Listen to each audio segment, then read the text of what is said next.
We're going to start with Pledge of Allegiance. Our guest, Mr. Carter, would you like to lead us tonight? Sure. Come on Please. down. Pledge allegiance to the flag of the United States of America and to the republic for which it stands, one nation, under God, indivisible, with liberty and justice for all.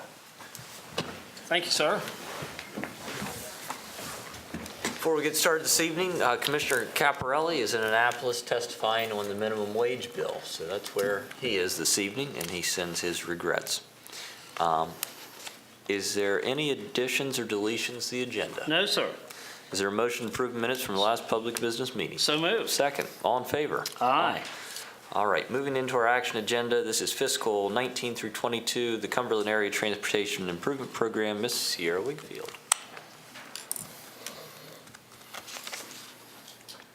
Good evening. So the Transportation Improvement Program for the Cumberland Urbanized Area is a list of short-term transportation projects that are scheduled for like construction or planning. They're obligated projects.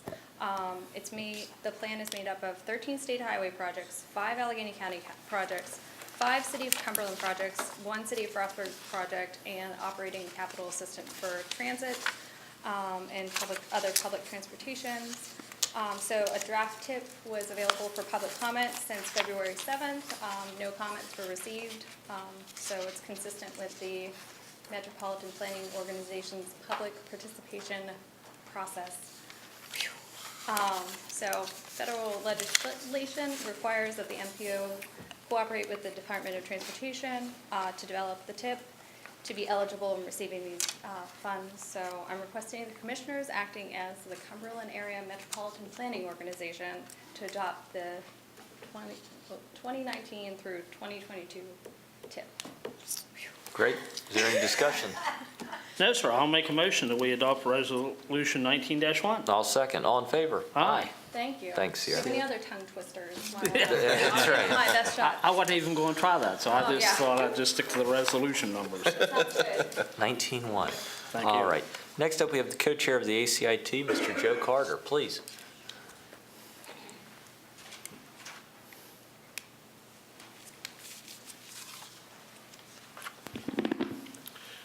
I didn't know there was a co-chair. I got to find that person. All right. I'm only kidding you.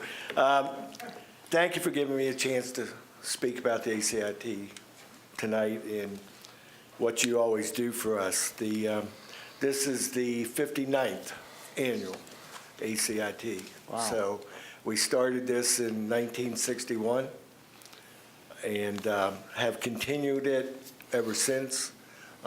It's still extremely well thought of. The teams kind of fight to get here. If they're on the bubble, they do a heck of a job politicking with me because they want to come. And I think that says a lot about us and a lot about the tournament, a lot about the community. I mean, they really enjoy coming here.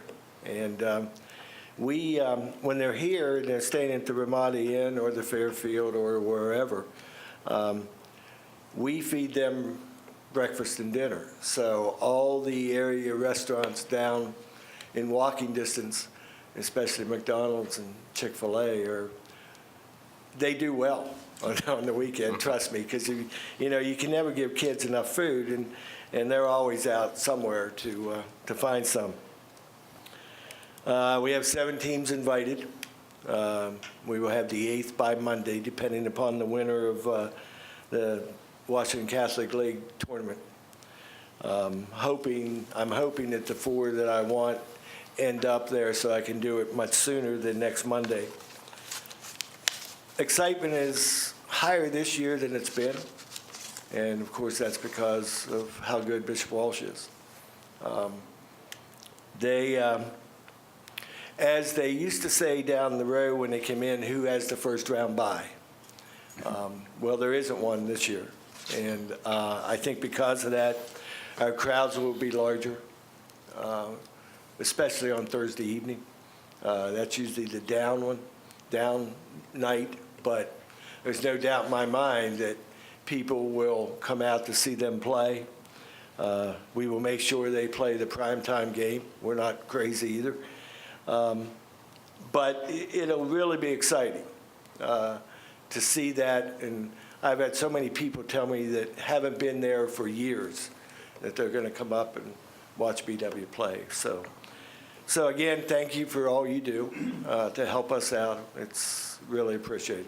We're happy to do it, and it's a great thing for the community, and certainly now that Bishop Walsh is an exciting team this year, so it's going to be a good ACIT. You know, I coached there for years, and I could have won a lot of games with the talent that they have too. No, they're well coached and seem to be great kids, and but it really helps us. Great. Jeff, please come on up.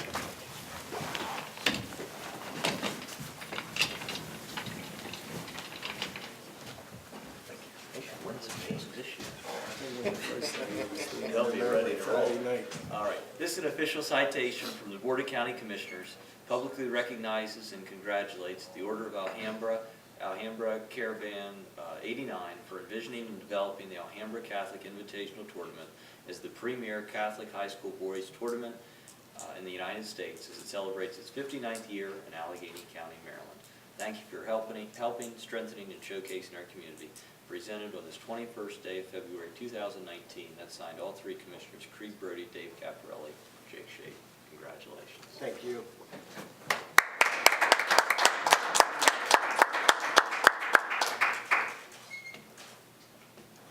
Hey, thanks, guys. We'll be up. Thank you, sir. Yeah, I'll get your tickets. There we are. And I think Brian Gallagher was wondering who he'd get to talk to, the co-chair, ACIT, so You would be interested? he would be interested. I'm always looking. So you're welcome, Brian. See ya. Connection made. Brian used to have a very good fadeaway jumper, I think. Brian,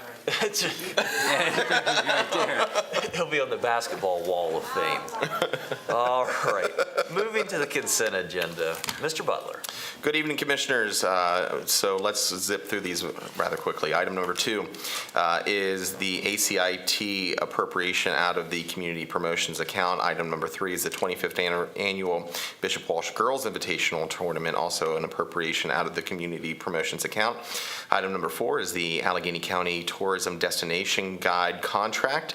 Item number 5 is a request for proposals for medical and dietary contracts, and that is for the Allegheny County Detention Center. Item number 6 are various appointments to the Emergency Services Board.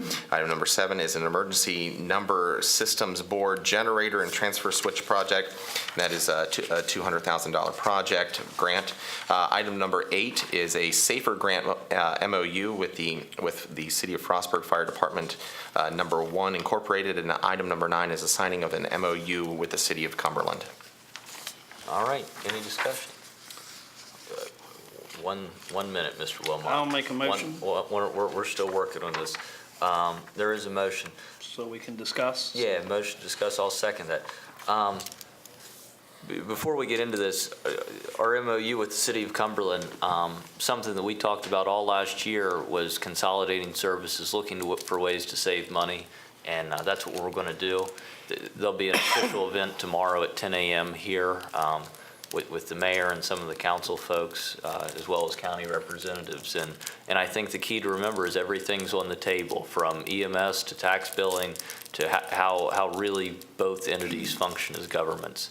So we're planning to have this report done by the end of June, and it will have real recommendations in terms of how are we going to save money in a wide-ranging things, again, from tax billing to utilities to insurances to basically anything that both governments do are on the table. So it's certainly something that's exciting, and I look forward to seeing everyone there. Okay, so we have. So with that, any further discussion? Is there a motion to approve? So moved. Second, all in favor? Aye. Aye. Okay. You'll get to speak here when, at the end, sir. Okay. So we do have 2 people signed up to speak tonight. First, Jackie Sams. Covered it? All good. Okay. Next up, we have Mr. Kenneth Wilmot, please.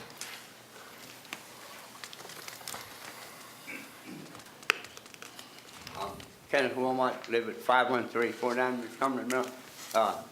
On the consent agenda, I think your $500 for the girls' invitational is kind of chintzy when you look at the other one. I think you ought to increase that to $1,000. I don't think it would hurt our budget whatsoever. And I totally think we need to support our young girls. They've been doing it for 25 years, and you know, those things just don't happen, a lot of planning going on. Now, what I'm really here for is, I'd like to bring to your attention, down in Flintstone, there is a very, very old roadhouse. The present owner has allowed it to go in bad condition. This is the roadhouse that presidents and officials from Washington and all the big wheels used to come up to Flintstone for the spa. There's hot water spa there out on Jackson. I think you know where it's at, don't you, Mr. Brody? Is this the house right on the road there, right up Yes. from the school? It looks like the Yeah, right. Claysville end Yeah. style. At one time, it had to be beautiful.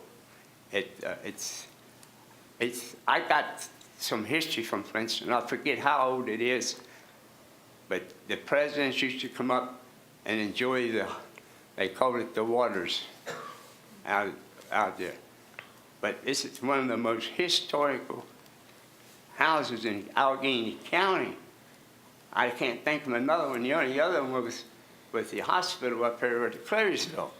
It burned down. But I think the county ought to take that over and invest some money in. And I think it'd probably be a good tourist attraction for people to come up. And the hot springs are gone, but there's a nice spring there right now. And if anybody wants to have a look at it, all you got to do is drive down to Flintstone, just on the old road. But I'll see if I can find my history on Flintstone. It tells you a lot about it, but it needs to be saved. And it was, how many people passed through that? All the way from Baltimore on Old 40, all the way up through the Vale, Frostburg. There used to be roadhouses. I got a book on them. You can read how many roadhouses there used to be from coming up, cleaning up the Grantsville and along. But anyway, I'd just like to bring that to your attention, and I hope you can put some consideration. We absolutely need to save it. There's a Lions Club now down in Flintstone. You might get a hold of them and see if we can't get some public interest in saving that building. It was a roadhouse and tavern. I forget what the name of it was, but it was famous in its day. So anyway, there also used to be a log cabin next to it, but it's gone. It's laying there in pieces. Anyway, thank you. Thank you, Mr. Wilmot. Okay. Our next public business meeting actually will be Thursday, March 14th, 2019 at 5 p.m. We do have some commissioners' comments, so Commissioner Sir? Brody. I'll defer to You'll you. yield to tonight. me? Okay. We'll start with Mr. Rudd. I have nothing. Mr. Butler. I'm following Mr. Rudd's lead tonight. I also have nothing. All right, we'll just keep this short and sweet, and 10 a.m. tomorrow, we'll be having that event with the City of Cumberland, and that will be here in this room. Thank you. Meeting's adjourned. I hope Wonder it's if that- here. Jackie?